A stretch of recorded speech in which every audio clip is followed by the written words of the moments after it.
Hi, everyone. This is Professor Fernandez, and we're going to be talking about setting right now. And why not change setting here to talk a little bit about setting?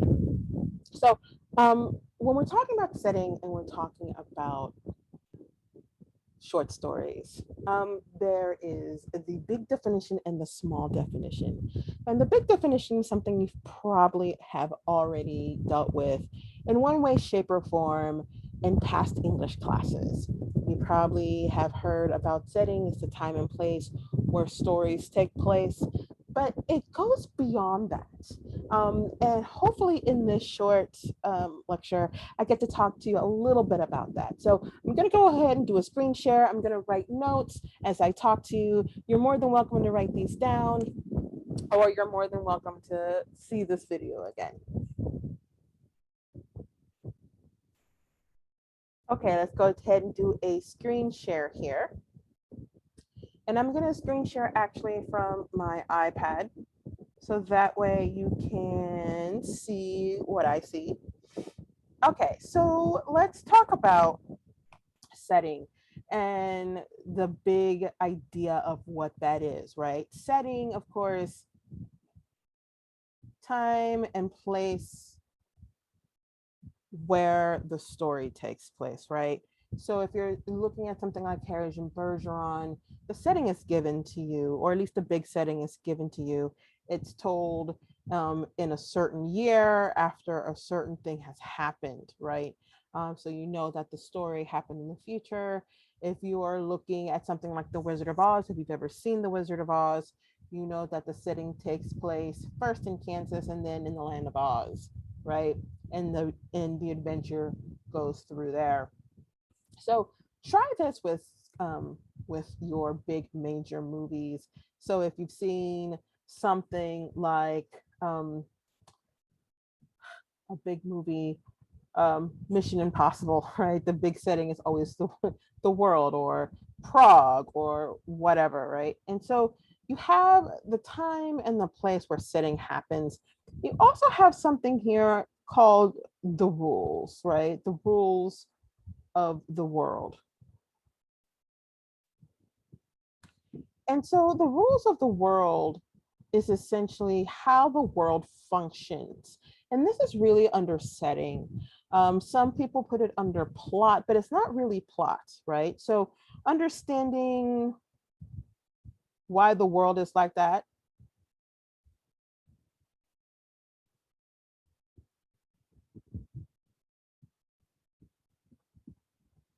And trying to comprehend how people move in the world.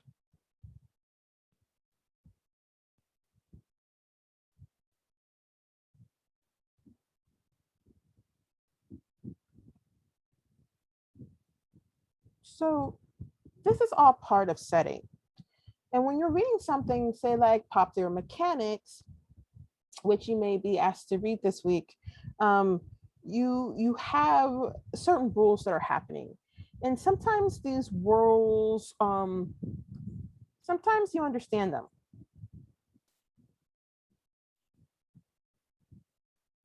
They're familiar.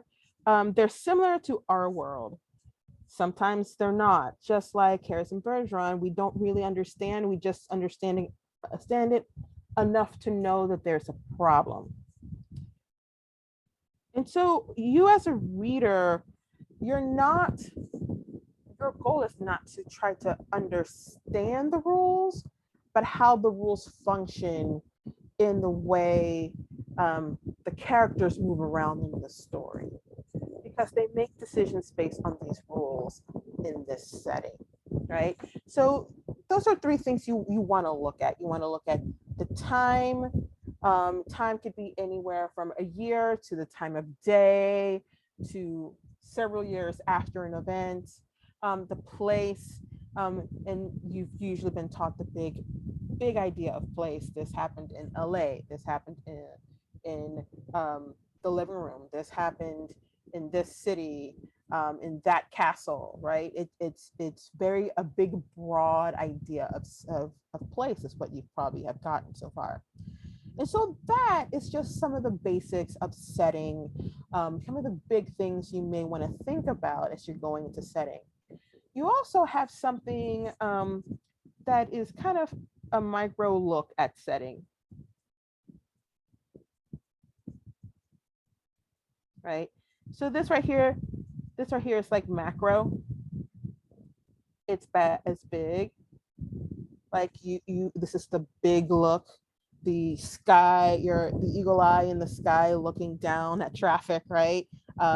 There's this thing happening on the shoulder of 45 or on the shoulder of 59 or on 13, 14 or wherever you're from. The micro look is really street level. It's knowing what exactly happened from that level, right?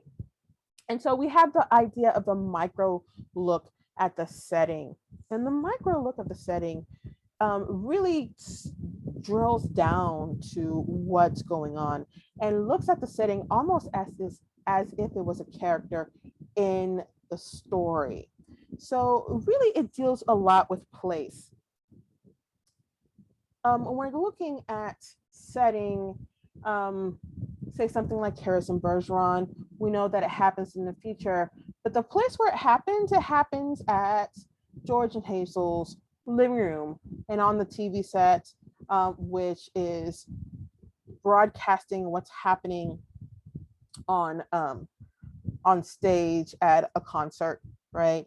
Where the handicapper general, excuse me, does her thing with Harrison, right? And so we look at the place of a living room and we think about what that symbolizes.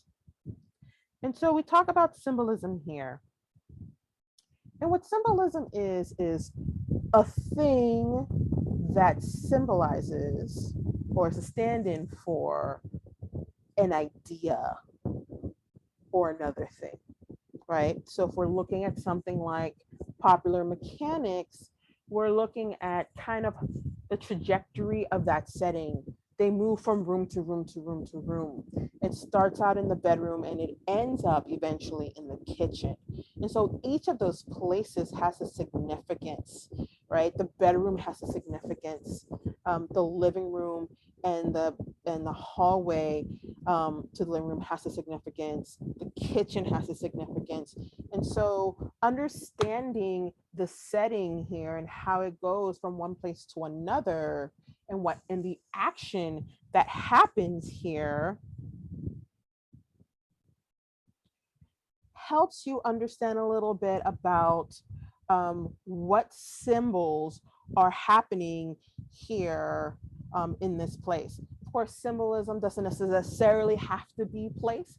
It could be essentially a curtain, a glass, or whatever. How you have to pay attention to how the writer is using that particular thing. But specifically, I am talking about symbolism as far as close to setting as possible. You also want to look at place with the macro part of place. You also want to think about, this actually goes this way. You also want to think about foreshadowing. And of course, you'll get more information here on these two things in your module this week. But you have to look at foreshadowing also when you're looking at place, doing a micro look at setting, because how a place is described, right? The description kind of tells you what's going to be coming up. You know, the fact that the television is described so in depth, it's just a television, right? You know, but we know that that's an important thing. The way that the handicaps are described in Harrison Bergeron, those are symbolic for things, and it kind of foreshadows a little bit of kind of what's about to happen with Harrison if his dad is just filled with handicaps and his mom is not really, and he's this guy with super strength at 14 or 13 or however old he is, then we know that what's coming for him, we know that there is no handicap that can contain him, and what's coming for him is not good. So we have foreshadowing happen in description. as well. So you want to, sometimes colors are used here, shades, like if it's dark or light. Um, you also could get some comparisons here. And by comparison, you have metaphor, similes, um, metaphor and similes happening here. Um, that could happen here as well. And what metaphors and similes are, in case you don't know, is a metaphor is comparing two objects without using the word like. Simile is comparing two objects using the words like or as. And those objects are compared for a specific reason to give us a certain effect. So if you're comparing the night, the night, somebody's eyes to the dark of night, right? Um, her eyes are like the night. That is a simile, it's using light, but you're also saying that that person is dark as night. That means there's something dark within them. We can make that romantic as well, like dark, wide eyes, vastness in them, right? Those type of descriptions you kind of want to look for as well. So this is pretty much setting essentially. So let me recap a little bit here.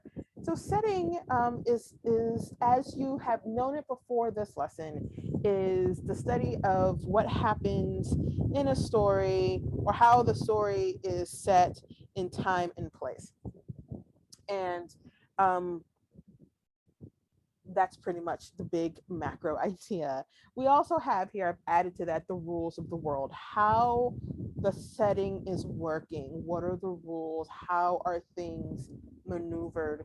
Some of the world is recognizable because it's as close to what we're used to. Sometimes the world isn't recognizable. So you want to understand kind of how the characters are surviving in this world, maybe, and you want to speculate why the world is the way it is. If you don't understand why the world is the way it is, it's okay, because it's not really for you to understand why, it's for you to speculate why, but to understand how the characters survive in that particular world. So that's the macro look at setting. So the micro look at setting, this is the really like the street level looking at setting, is you're really looking at place. And place has a couple of things happening here. You want to look at not just the big place, but the small places here. So if the action in the story moves from one area of a house to another, the setting is changing. Yes, the story is taking place in this house, but the action in each of those places is important, right? So sorry. Ooh.